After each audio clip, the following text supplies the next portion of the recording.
Software एक ऐसा term जो लगभग हम सभी ने कभी ना कभी सुना है और कभी ना कभी जाने अनजाने यूज जरूर किया है। ऑब्वियसली हम सभी मोबाइल यूज करते हैं और मोबाइल में हम जो भी एप्लीकेशंस यूज करते हैं उन्हें भी हम एक प्रकार का सॉफ्टवेयर मान सकते हैं या फिर वो एक सॉफ्टवेयर ही है, बट क्योंकि वो मोबाइल में यूज होते हैं इसलिए उन्हें हम कहते हैं एप्स या फिर एप्लीकेशन। उसी प्रकार से अगर आप एक कंप्यूटर यूजर हैं तो कंप्यूटर में भी आपको कोई भी काम करने के लिए एक बेसिक सॉफ्टवेयर की जरूरत होती है। फिर चाहे आप MS वर्ड में टाइप करते हो, MS एक्सेल में कुछ कैलकुलेशंस करते हो, पावर पॉइंट में कुछ प्रेजेंटेशंस बनाते हो, ये सभी के सभी एग्जाम्पल हैं सॉफ्टवेयर के। ऐसे ही आज तक हमने बहुत सारे सॉफ्टवेयर देखे हैं, फिर चाहे वो VLC मीडिया प्लेयर हो, विंडोज फोटो मैनेजर हो या फिर इस प्रकार के बहुत सारे application. But the main question is आखिर ये सॉफ्टवेयर बनाए कैसे जाते हैं। अगर आपको भी इंटरेस्ट है कि एक सॉफ्टवेयर कैसे बनाया जाता है या फिर हम अपना खुद का एक सॉफ्टवेयर कैसे बना सकते हैं, तो ये वीडियो आज आपके लिए है। आज के वीडियो में हम ये देखेंगे कि कैसे आप खुद से अपना एक सॉफ्टवेयर बना सकते हैं। बस उसके लिए आपको कुछ बेसिक रिक्वायरमेंट की जरूरत होगी और सबसे बेसिक रिक्वायरमेंट ये है कि आपके सॉफ्टवेयर का लॉजिक क्या होगा। जैसे अगर सिंपल सा एग्जांपल ले लें, अगर आपको कैलकुलेट करना है सिंपल इंटरेस्ट, तो सिंपल इंटरेस्ट के लिए आपके पास क्या क्या इनपुट्स होने चाहिए, उन इनपुट्स पर आप क्या क्या काम करेंगे। ऑब्वियसली अगर आपको सिंपल इंटरेस्ट निकालना है तो आपके पास प्रिंसिपल, रेट, टाइम, ये तीनों चीजें होनी चाहिए और उसके बाद आपके पास एक लॉजिक यानी कि एक फॉर्मूला होना चाहिए कि आपको इन तीनों को मल्टीप्लाई करना है, डिवाइड बाय 100 करना है, तब जाके आपको मिलेगा सिंपल इंटरेस्ट।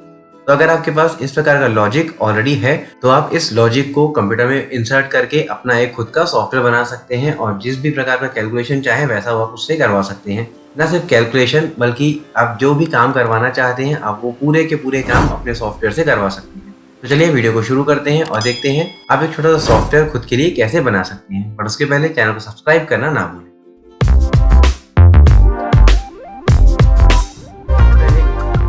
तो दोस्तों, एक सॉफ्टवेयर बनाने के लिए मैं जिस सॉफ्टवेयर का यूज करूंगा, जी हाँ, एक सॉफ्टवेयर बनाने के लिए भी आपको एक सॉफ्टवेयर की जरूरत होगी और वो सॉफ्टवेयर है विजुअल स्टूडियो।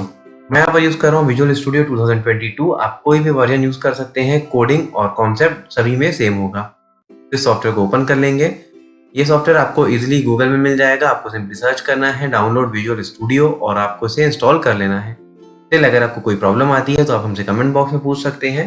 मैं उस पर भी एक वीडियो बना दूंगा कि आप कैसे विजुअल स्टूडियो को डाउनलोड और इंस्टॉल कर सकते हैं। तो विजुअल स्टूडियो स्टार्ट हो चुका है और स्टार्ट होते ही आप देखेंगे इसका इंटरफेस कुछ इस प्रकार से है। आपको यहाँ पर ब्लैंक देखने मिलेगा क्योंकि यहाँ पर अभी तक आपने कोई भी प्रोजेक्ट क्रिएट नहीं किया है। ये मेरे रिसेंट प्रोजेक्ट्स हैं तो मुझे यहाँ पर शो हो रहे हैं। अब क्योंकि मुझे एक नया प्रोजेक्ट या फिर एक स्क्रैच से स्टार्ट करना है सॉफ्टवेयर डेवलपमेंट, उसके लिए हम क्लिक करेंगे क्रिएट अ न्यू प्रोजेक्ट और यहाँ आप देख सकते हैं रिसेंट प्रोजेक्ट टेम्पलेट्स। रिसेंटली मैंने अभी इस प्रकार के प्रोजेक्ट्स बनाए हैं तो मुझे यहाँ पर शो हो रहा है विंडोज फॉर्म्स ऐप। आपके में यहाँ पर भी ब्लैंक होगा, इसके लिए आपको यहाँ से सेलेक्ट करना होगा विंडोज फॉर्म्स ऐप को। यहाँ पर काफी बड़ी लिस्ट दी हुई है, आप किस प्रकार के या फिर किस किस प्रकार के एप्लीकेशन बना सकते हैं। जैसे मैं यहाँ पर देख सकता हूँ Windows form app using visual basic. मैं यहाँ पर विजुअल बेसिक का कोड यूज करने वाला हूँ एक विंडोज एप्लीकेशन बनाने के लिए। ऐसे ही अगर आप C# का यूज करना चाहते हैं, C++ का यूज करना चाहते हैं, आप अपने नीड के अकॉर्डिंग यहाँ से सेलेक्ट कर सकते हैं। तो हम यहाँ से सेलेक्ट कर लेंगे विंडोज फॉर्म्स ऐप और क्लिक करेंगे नेक्स्ट। नेक्स्ट इज आपके प्रोजेक्ट का नाम क्या होगा। अब मैं यहाँ पर एक छोटा सा सॉफ्टवेयर बना रहा हूँ for calculating the simple interest और सिंपल इंटरेस्ट के लिए मैं इसके नाम दे दूंगा सिंपल, या फिर आप पूरा नाम देना चाहें आप पूरा नाम दे सकते हैं, बट ध्यान रहे इसमें आपको स्पेस नहीं देनी है। नेक्स्ट इज लोकेशन, आपका सॉफ्टवेयर कहाँ पर स्टोर होगा। मेरा सॉफ्टवेयर स्टोर होने वाला है C++ प्रोजेक्ट्स नाम के फोल्डर के अंदर। आप इस फोल्डर को अपने अकॉर्डिंग चेंज कर सकते हैं। सॉल्यूशन का नाम होगा सिंपल। सॉल्यूशन का मतलब होता है आपके कंप्लीट प्रोजेक्ट का नाम, जिस प्रोजेक्ट के अंदर मल्टीपल फॉर्म्स हो सकते हैं, इमेजेस, ऑडियो, वीडियो यानी कॉम्बिनेशन ऑफ मीडिया हो सकता है, उसे कहा जाता है सॉल्यूशन। नेक्स्ट और उसके बाद आता है फ्रेमवर्क। आप कौन सा फ्रेमवर्क सिलेक्ट करना चाहते हैं। जैसे कि हम यहाँ पे देख सकते हैं .NET 6.0 लॉन्ग टर्म सपोर्ट। ये जो नया फ्रेमवर्क है ये आपके सॉफ्टवेयर को लॉन्ग टर्म सपोर्ट देगा, यानी कि कई सालों तक आपके सॉफ्टवेयर को रन करने में किसी प्रकार की दिक्कत नहीं आने वाली। क्लिक करेंगे क्रिएट और हम देख सकते हैं माइक्रोसॉफ्ट विजुअल स्टूडियो जो है वो आपके लिए प्रोजेक्ट को क्रिएट करेगा। इसके लिए जो भी बेसिक फाइल्स की जरूरत होगी ये उन सभी को खुद से क्रिएट करेगा। Next, waiting for intelligence to finish initializing. Intelligence का मतलब होगा आपको कोडिंग का सिर्फ कुछ ही हिस्सा लिखना है और बाकी का हिस्सा ऑटोमेटिकली ये आपको सजेस्ट करेगा। देन आपको डिसाइड करना है कि आपको वो लिखना है या नहीं। This is intelligence. आगे हम प्रैक्टिकली देखेंगे इंटेलिजेंस कैसे काम करता है। तो हमारा प्रोजेक्ट जो है वो क्रिएट हो चुका है और यहाँ पर ये है इसका इंटरफेस। इंटरफेस में आप देख सकते हैं यहाँ पर सबसे ऊपर है हमारे पास फॉर्म 1 डिजाइन। ये है हमारे फॉर्म की डिजाइनिंग, यानी आपके जो सॉफ्टवेयर है उसका लुक एंड फील कैसा होगा। यहाँ हम देख सकते हैं एक कंप्लीट ब्लैंक फॉर्म दिया हुआ है, यानी इस सॉफ्टवेयर में आपको कुछ भी अभी देखने नहीं मिलेगा। और अगर मैं इसे एक बार रन करूं, मुझे सिंपली क्लिक करना होगा इस ग्रीन बटन पर जो कि है रन करने का। रन कर लेंगे और रन करते ही आप देख सकते हैं यहाँ पर बिल्ड स्टार्टेड, प्रोजेक्ट की जो बिल्डिंग है वो स्टार्ट हो चुकी है और उसके बाद आपको आपका आउटपुट देखने मिल जाएगा। विजुअल स्टूडियो को मैं कर लूंगा मिनिमाइज और ये है हमारा आउटपुट। ये है मेरा एक विंडोज फॉर्म, यानी कि मेरा एक सॉफ्टवेयर जिसका एक बेसिक इंटरफेस कुछ इस प्रकार से है, जिसकी हेडिंग है फॉर्म 1। यहाँ पर आप इसका आइकन या लोगो देख सकते हैं और बेसिक हमें जो 3 बटन हमेशा में देखने मिलते हैं, मिनिमाइज, मैक्सिमाइज एंड क्लोज। तो ये है इसका एक बेसिक इंटरफेस। इसे हम कर लेंगे अभी क्लोज, इसे भी हम कर लेंगे अभी क्लोज। नेक्स्ट राइट साइड में आपको देखने मिलेगा सॉल्यूशन एक्सप्लोरर। सॉल्यूशन का मतलब अभी जैसे मैंने एक्सप्लेन किया, एक सॉल्यूशन के अंदर मल्टीपल प्रोजेक्ट्स हो सकते हैं, प्रोजेक्ट के अंदर मल्टीपल फॉर्म्स हो सकते हैं, मीडिया हो सकता है, तो ये पूरे के पूरे कलेक्शन कहलाते हैं सॉल्यूशन। मेरा यहाँ पर सॉल्यूशन है सिंपल और इसके अंदर एक ही प्रोजेक्ट है और साथ साथ हम देख सकते हैं form1.vb, यहाँ पर हमारे पास फॉर्म भी अभी एक ही है। हम जितने फॉर्म्स चाहें उतने फॉर्म्स ऐड कर सकते हैं। नीचे आपको देखने मिल जाएगा प्रॉपर्टीज का डायलॉग बॉक्स। यहाँ पर अभी सिर्फ एक फॉर्म है, तो ये फॉर्म की जितनी भी प्रॉपर्टीज है वो आप यहाँ से चेंज कर सकते हैं। फॉर एग्जाम्पल अगर मुझे इस फॉर्म का कलर चेंज करना है तो मुझे यहाँ पर सर्च करना होगा उसकी कलर प्रॉपर्टी, और कलर में हम देख सकते हैं यहाँ पर back colour control. Back colour by default है व्हाइट, यहाँ से हम सेलेक्ट कर लेंगे। मुझे जैसे यहाँ पर इसका बैक कलर चाहिए एक्टिव कैप्शन, तो इस प्रकार से मेरा जो आउटपुट है वो होगा इस कलर में। और ऐसे ही काफी सारी अलग अलग प्रॉपर्टीज हैं जो हम वन बाय वन देखते जाएंगे। लेफ्ट साइड में आपको देखने मिलेगा server explorer, tool box and data source. Data source का काम होगा जब आपका एक ऐसा सॉफ्टवेयर बनाएंगे जिसमें आपकी इन्फॉर्मेशन सेव होती हो, तब हम यूज करेंगे डेटा सोर्स का। अभी के लिए एक सिंपल सा एप्लीकेशन है जिसमें हम यूज करेंगे टूल बॉक्स का। क्लिक करना है टूल बॉक्स में और यहाँ आप देख सकते हैं इतने सारे टूल्स दिए हुए हैं जो आप यूज करेंगे अपने एक सॉफ्टवेयर को डेवलप करने के लिए। अब स्टार्ट करते हैं सॉफ्टवेयर को बनाना। सॉफ्टवेयर बनाने के लिए जैसे कि मैंने कहा आपके पास सबसे पहले एक लॉजिक होना चाहिए। मेरा जो लॉजिक है वो ये है, मेरे पास principal amount, rate of interest, time, ये तीनों चीजें होनी चाहिए, तब जाके हम हमारा सिंपल इंटरेस्ट कैलकुलेट कर सकते हैं। उसके लिए हम यहाँ पे डेवलपमेंट स्टार्ट करेंगे और डेवलपमेंट के लिए सबसे पहले मैं यहाँ पर यूज करूंगा लेबल का। क्लिक करेंगे लेबल पर और हमें इस फॉर्म पे इसे प्रकार से ड्रॉ करना होगा और इसे आप जैसे चाहें वैसे मूव कर सकते हैं। तो सबसे पहले हम बेसिक बिल्डिंग ब्लॉक रेडी कर लेते हैं। लेबल 1 आ चुका है। इसी प्रकार से मुझे 3 लेबल की जरूरत होगी और 3 इनपुट्स। आप चाहे तो इन्हें कॉपी पेस्ट भी कर सकते हैं, लेबल 1, लेबल 2, और इसी प्रकार से मैंने इसे कर लिया copy and paste. Copy paste करते ही आप देखेंगे लेबल 3 आ चुका है और जैसे ही मैं इस लेबल 3 को मूव करूंगा, यहाँ आप लाइन्स देख सकते हैं, ताकि हमारे जो लेबल्स हैं वो एक प्रॉपर अलाइन में या फिर प्रॉपर लाइन में रहें। ये हो गए 3 लेबल्स और इन तीनों में मुझे इनपुट लेने के लिए यूज करना होगा एक टेक्स्ट बॉक्स का। यहाँ से मैं सेलेक्ट कर लूंगा टेक्स्ट बॉक्स और इसे इस प्रकार से ड्रॉ कर लेंगे। ये बन चुका है मेरा टेक्स्ट बॉक्स और यहाँ पर भी हम देख सकते हैं अलाइनमेंट आ चुका है। तो अब यहाँ पर एक टेक्स्ट बॉक्स आ चुका है और इसी प्रकार से मुझे यहाँ पर भी 3 टेक्स्ट बॉक्सेस चाहिए, तो सिंपली मैं इसे कर लूंगा कॉपी पेस्ट और अब हमारे पास 3 टेक्स्ट बॉक्सेस आ चुके हैं। इन्हें भी हम प्लेस कर लेंगे और आप जैसे चाहें अब इन्हें मूव कर सकते हैं। एंड आफ्टर मूवमेंट मुझे अब एक और लेबल चाहिए जिसमें हमारा आउटपुट शो होगा, तो यहाँ पर एक और लेबल यूज कर लेंगे हम। इस प्रकार से हम लेबल प्लेस कर लेंगे और लास्ट होगा हमारे पास बटन्स होने चाहिए, ताकि जब हम बटन पे क्लिक करें तभी हमारा एक्शन परफॉर्म हो। तो यहाँ पर ऑप्शन देखने मिल जाएगा बटन का, सिंपली हम ड्रैग एंड ड्रॉप कर सकते हैं या फिर इस प्रकार से आप ड्रॉ कर सकते हैं। एक बटन होगा बटन 1 और दूसरा बटन हम ऐड कर लेंगे बटन 2। इन दोनों का यूज हम देखते हैं आगे। और अब बारी आती है इन सब की लेबलिंग करने की। अब इन सभी को हम सबसे पहले अरेंज कर लेंगे, तो मैं इसे अरेंज कर लूंगा कुछ इस प्रकार से और इस फॉर्म की साइज को कर लेंगे छोटा, क्योंकि एक छोटा सा एप्लीकेशन है तो मैं चाहता हूँ ज्यादा बड़ी स्क्रीन ये ऑक्यूपाई ना करे। अब यहाँ पर हम देख सकते हैं लेबल 1, लेबल 2, लेबल 3। तो किसी भी इंटरेक्टिव प्रोग्राम में हमें किस प्रकार के इनपुट नहीं देखने मिलते। यहाँ पर मैं चाहता हूँ प्रिंट हो एंटर प्रिंसिपल अमाउंट या फिर सिर्फ प्रिंसिपल लिखा हुआ हो, तो उसके लिए हमें इसकी प्रॉपर्टीज को चेंज करना होगा। और प्रॉपर्टी चेंज करने के लिए क्लिक करेंगे इस लेबल पे, जाएंगे प्रॉपर्टी बॉक्स में और यहाँ आप देख सकते हैं इसकी प्रॉपर्टी सबसे पहला है नेम। नेम है यहाँ पर इसका लेबल 1। नेम हम कभी भी ऐसा देते हैं जिससे हम ये आइडेंटिफाई कर पाए कि ये कंट्रोल किस प्रकार का है। तो ये कंट्रोल है लेबल, उसके लिए मैं लिख लूंगा LBL और यहाँ पर मैं लिखने वाला हूँ प्रिंसिपल। तो फॉर द टाइमिंग मैंने इसको नाम दे दिया PR। आप जो भी नाम देना चाहें दे सकते हैं, इवन अगर आप चाहें तो इसका नाम चेंज करने की जरूरत नहीं भी। बट अगर आप एक अच्छी प्रोग्रामिंग करना चाहते हैं, in that case I prefer कि आप इस प्रकार के नेमिंग कन्वेंशन यूज करें। लेबल PR लिखने के बाद भी यहाँ पर आप देखेंगे कोई चेंजेस नहीं हुए हैं, क्योंकि ये उसका नाम नहीं है, इंस्टेड ये उसका लेबल है। तो इसे हम और स्क्रॉल डाउन कर लेंगे और यहाँ हम देख सकते हैं टेक्स्ट इज लेबल 1। तो हमें इस टेक्स्ट को चेंज करना होगा। मुझे यहाँ पर चाहिए लिखा हुआ प्रिंसिपल, मैं लिख लूंगा यहाँ पर प्रिंसिपल एंड एंटर। और एंटर करते हम देखेंगे यहाँ पर मेरे सॉफ्टवेयर में आ चुका है प्रिंसिपल। इसी प्रकार से इन दोनों के लिए भी चेंज कर लेंगे। टेक्स्ट प्रिंसिपल के बाद होगा रेट और थर्ड होगा टाइम। इस प्रकार से हमने इन तीनों में कैप्शन चेंज कर लिया। Next is level 4। लेवल 4 में मुझे आउटपुट चाहिए और यहाँ पर अभी बाय डिफॉल्ट कुछ भी लिखा हुआ नहीं होना चाहिए। इसके लिए मैं यहाँ पर यूज करूंगा इसका नाम मैं चेंज कर लूंगा LBL आउटपुट। ये भी कंप्लीट ऑप्शनल पार्ट है, आप चाहे तो चेंज करें चाहे तो ना करें। और इसका टेक्स्ट मैं कर लूंगा ब्लैंक ताकि अभी इसमें कुछ भी आउटपुट ना हो। Next is button 1 and button 2। Button 1 होगा मेरा रिफ्रेश करने के लिए, या फिर हम बोल सकते हैं पूरी की पूरी जितने भी टेक्स्ट बॉक्सेस हैं उन सभी को क्लियर करने के लिए। तो इसका मैं यहाँ पर नाम देना चाहूंगा रिफ्रेश। और बटन 2 होगा मेरा कैलकुलेट करने के लिए, तो बटन 2 का टेक्स्ट हम दे देंगे calculate. Speaking of naming convention, तो मैं यहाँ पर इसका नाम देना चाहूंगा बटन 2 का नाम मैं देना चाहूंगा BTN कैलकुलेट, ताकि मुझे क्लियर हो कि कौन से बटन का क्या काम है। BTN कैल्क, और पहले बटन का नाम होगा BTN रिफ्रेश, BTN REF। इस प्रकार से आप नाम दे सकते हैं। Next is text boxes. By default her text box का एक नाम होता है, जैसे इसका नाम है text box 1, text box 2, text box 3। आप चाहें तो इनका नाम चेंज करें या ना करें, मैं इसका नाम अभी चेंज नहीं कर रहा हूँ। अब आते हैं इसमें कोडिंग या फिर कॉन्सेप्ट अप्लाई करने के लिए।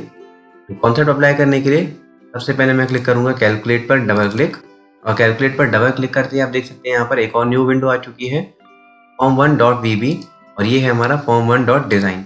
यानी एक में आप डिजाइनिंग करेंगे और दूसरे में आपका कोडिंग होगा।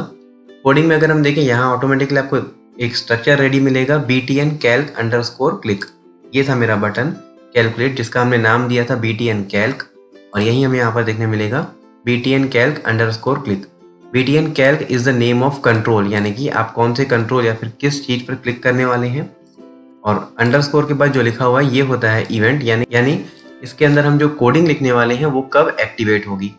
यहाँ पर लिखा हुआ है क्लिक, यानी जब मैं बटन के ऊपर क्लिक करूंगा तब ये कोडिंग एक्टिवेट होगी। अगर हम चाहते हैं जब हम बटन के ऊपर माउस को मूव करें और तब हमारी कोडिंग एक्टिवेट हो जाए, तो यहाँ पर हमें इवेंट को चेंज करना होगा, दैट इज माउस मूव। इस प्रकार के कई सारे इवेंट्स हैं। तो बटन क्लिक यानी कि बटन कैल्क पर क्लिक करते ही क्या काम होना चाहिए, हमें ये काम करना है टेक्स्ट बॉक्स 1, टेक्स्ट बॉक्स 2 और टेक्स्ट बॉक्स 3, इन तीनों की वैल्यू को मल्टीप्लाई करना है, डिवाइड करना है 100 से, और उसे हमें प्रिंट करना है हमारे लेवल 4 में।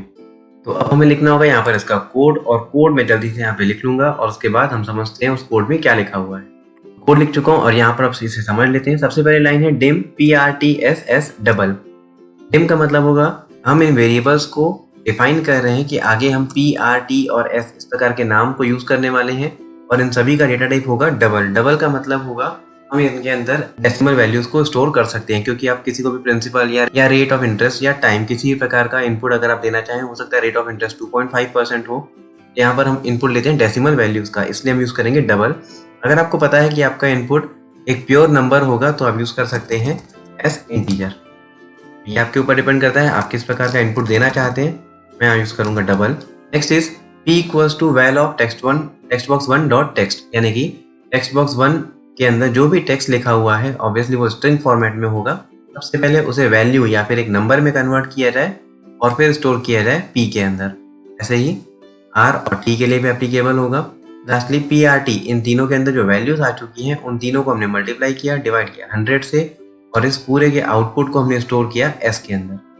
और अब होगी लास्ट लाइन जो कि है लेबल आउटपुट डॉट टेक्स्ट, क्योंकि हमें हमारा जो आउटपुट है वो इस लेबल बॉक्स में दिखाना था, इसलिए हमने यूज किया label output dot text. Label output का टेक्स्ट क्या होगा, वो होगा सिंपल इंटरेस्ट इज। ये हमारा एक कांस्टेंट मैसेज है, इसलिए हमने यूज किया डबल कोट्स में, और उसके बाद हमने लिखा प्लस STRS। STRS इसलिए क्योंकि S एक नंबर है और यहाँ पर हम एक स्ट्रिंग को और एक नंबर को ऐड नहीं कर सकते। दैट केस आपको सबसे पहले इस नंबर को कन्वर्ट करना होगा अगेन स्ट्रिंग में, और अब ये एक स्ट्रिंग और ये सेकंड स्ट्रिंग, ये दोनों की दोनों ऐड होके आपको आउटपुट में देखने मिलेगी। कोडिंग हो चुकी है इसकी एक बटन की, और अब हम करेंगे सेकंड बटन की कोडिंग। उसके लिए हम जाएंगे रिफ्रेश, और अगेन आप देख सकते हैं BTN ref अंडरस्कोर क्लिक, यानी जब हम इस बटन पे क्लिक करें तो क्या काम होना चाहिए। मेरा ये काम है, जैसे ही मैं उस बटन पे क्लिक करूं तो तीनों के तीनों टेक्स्ट बॉक्सेस ब्लैंक हो जाने चाहिए। तो हम यूज करेंगे text box 1 dot text equals to blank, यानी जब मैं क्लिक करूं तो टेक्स्ट बॉक्स 1 का जो टेक्स्ट है वो खाली हो जाए। उसी प्रकार से टेक्स्ट बॉक्स 2 का जो टेक्स्ट है वो भी ब्लैंक हो जाए, और ऐसे ही टेक्स्ट बॉक्स 3 भी खाली हो जाए, और साथ साथ जो आउटपुट का लेबल है वो भी ब्लैंक हो जाना चाहिए। तो हम अगेन यहाँ लिखेंगे LBL आउटपुट डॉट टेक्स्ट, ये जो टेक्स्ट है ये भी कंप्लीटली ब्लैंक हो जाना चाहिए। और अब कोडिंग होने के बाद इसे एक बार रन करके देखेंगे। सिंपली इस बटन पे प्रेस करना है हमें, और आप आउटपुट देख सकते हैं। फॉर्म 1 यहाँ पर प्रिंसिपल हमें इनपुट करना होगा। प्रिंसिपल मैंने इनपुट कर दिया सपोज 10,000, रेट ऑफ इंटरेस्ट है 2.5% का और टाइम है 3 साल का। क्लिक करेंगे कैलकुलेट, तो आप आउटपुट देख सकते हैं सिंपल इंटरेस्ट इज 750। इसी प्रकार से अगर मैं क्लिक करूँ रिफ्रेश, तो रिफ्रेश करते ही ये पूरे के पूरे जो बॉक्सेस हैं वो खाली हो चुके हैं और अब आप अगेन फिर से कैलकुलेट कर सकते हैं। ये हो गया एक छोटा सा एप्लीकेशन। और अगर इसमें आप कुछ और चेंजेस करना चाहें, जैसे कि इसकी डिजाइनिंग थोड़ी और अगर आपको अट्रैक्टिव बनानी हो तो आप वो भी कर सकते हैं। इसलिए अगर अगेन हम जाएंगे डिजाइन में, और डिजाइन में आने के बाद आप जैसे फॉर्म की हेडिंग है फॉर्म 1, अगेन आपको इसका भी टेक्स्ट चेंज करना होगा। जैसे मैं सॉफ्टवेयर को नाम देना चाहूंगा सिंपल इंटरेस्ट कैलकुलेटर, तो आप जैसा चाहें जो नाम चाहें वो नाम दे सकते हैं, सिंपल इंटरेस्ट कैलकुलेटर, एंटर। इसका नाम चेंज हो चुका है। इसी प्रकार से अगर आप चाहें तो इसका लोगो भी चेंज कर सकते हैं। यहाँ पर ये जो लोगो दिख रहा है हमें, आप अपने अकॉर्डिंग किसी प्रकार का एक लोगो सेलेक्ट करके इसकी प्रॉपर्टी को चेंज कर सकते हैं। और अगर ये जो टेक्स्ट है या फिर ये जो बॉक्सेस हैं आपको काफी छोटे लगे तो अगेन आपको सेलेक्ट करना होगा इस लेबल पे, और यहाँ आपको देखने मिलेगा साइज। आप इसकी साइज को या इवन इसके फॉन्ट को चेंज कर सकते हैं। फॉन्ट चेंज करने के लिए हम जाएंगे फॉन्ट प्रॉपर्टी में, और यहाँ आपको देखने मिल जाएगा फॉन्ट का डायलॉग बॉक्स। आप अपने अकॉर्डिंग जो भी आपको फॉन्ट पसंद हो, फॉन्ट स्टाइल और फॉन्ट साइज आप अपने अकॉर्डिंग सेलेक्ट कर लें एंड ओके। तो अब आपको कुछ इस प्रकार से आउटपुट देखने मिलेगा। उसी प्रकार से टेक्स्ट बॉक्स की भी साइज चेंज करने के लिए क्लिक करेंगे टेक्स्ट बॉक्स पे, जाएंगे फॉन्ट और इसकी भी हम डिजाइन चेंज कर लेंगे कुछ इस प्रकार से।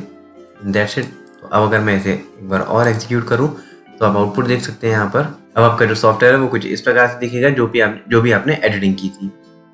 अगेन इसे कर लेंगे स्टॉप और इसे कर लेंगे नॉर्मल। तो कुछ इस प्रकार से आप एक छोटा सा सॉफ्टवेयर डेवलप कर सकते हैं। ये एक छोटा सा लॉजिक था कि सिंपल इंटरेस्ट आप कैसे कैलकुलेट कर सकते हैं। अगर आपके पास और कॉम्प्लेक्स कैलकुलेशंस हैं तो आप हर कैलकुलेशन के लिए यहाँ पर अलग अलग एक टैब बना सकते हैं और एक ही सॉफ्टवेयर में मल्टीपल ऑप्शंस भी ऐड कर सकते हैं। ये सॉफ्टवेयर तो रेडी हो चुका है, बट अब आपको इसे डिस्ट्रीब्यूट करना है, यानी कि आप ये चाहते हैं कि आपका ये सॉफ्टवेयर अगर आप किसी को भी दें तो वो अपने सिस्टम में एग्जीक्यूट कर पाए। और ऑब्वियसली हम इसे डेवलप कर रहे हैं विजुअल स्टूडियो में, तो उसके लिए विजुअल स्टूडियो होना चाहिए जो कि काफी हैवी सॉफ्टवेयर है। ये सबके पास नहीं होगा, तो इस कंडीशन में हम यहाँ पर जनरेट करते हैं इसकी EXE फाइल। जैसे कि आपने देखा होगा जब भी आप किसी सॉफ्टवेयर को इंस्टॉल करते हैं तो आपके पास सिर्फ एक छोटी सी फाइल होती है जो होती है उसकी EXE फाइल। आप सिंपली उस पर एक बार डबल क्लिक करते हैं और नेक्स्ट करके अपना सॉफ्टवेयर इंस्टॉल कर सकते हैं। उसी प्रकार से अब हमारे इस सॉफ्टवेयर को इंस्टॉल करने के लिए भी हम इसकी EXE फाइल जनरेट कर सकते हैं। तो दोस्तों इस प्रकार से आप एक सॉफ्टवेयर डेवलप कर सकते हैं। और आफ्टर डेवलपमेंट अगर आप चाहते हैं कि आपका सॉफ्टवेयर डिप्लॉय हो, यानी कि आप ये चाहते हैं कि अगर कोई आपके सॉफ्टवेयर को रन करे अपने सिस्टम में तो उन्हें विजुअल स्टूडियो की जरूरत ना पड़े, यानी कि डायरेक्टली वो आपकी एक EXE फाइल को अपने सिस्टम में कॉपी करें और आपके सॉफ्टवेयर को इंस्टॉल करके उसे रन करें। तो एक सॉफ्टवेयर का इंस्टॉलर कैसे बनाया जा सकता है ये हम देखेंगे हमारे अगले आने वाले वीडियो में। एल्स ये जो वीडियो है ये काफी लेंथी हो सकता है। तो आज के लिए इतना ही। आई होप आपको ये वीडियो यूजफुल लगा होगा और कुछ नया सीखने मिला होगा। अगर ये वीडियो पसंद आया तो प्लीज ज्यादा से ज्यादा लाइक करें, शेयर करें और चैनल को सब्सक्राइब करना ना भूलें। Thank you.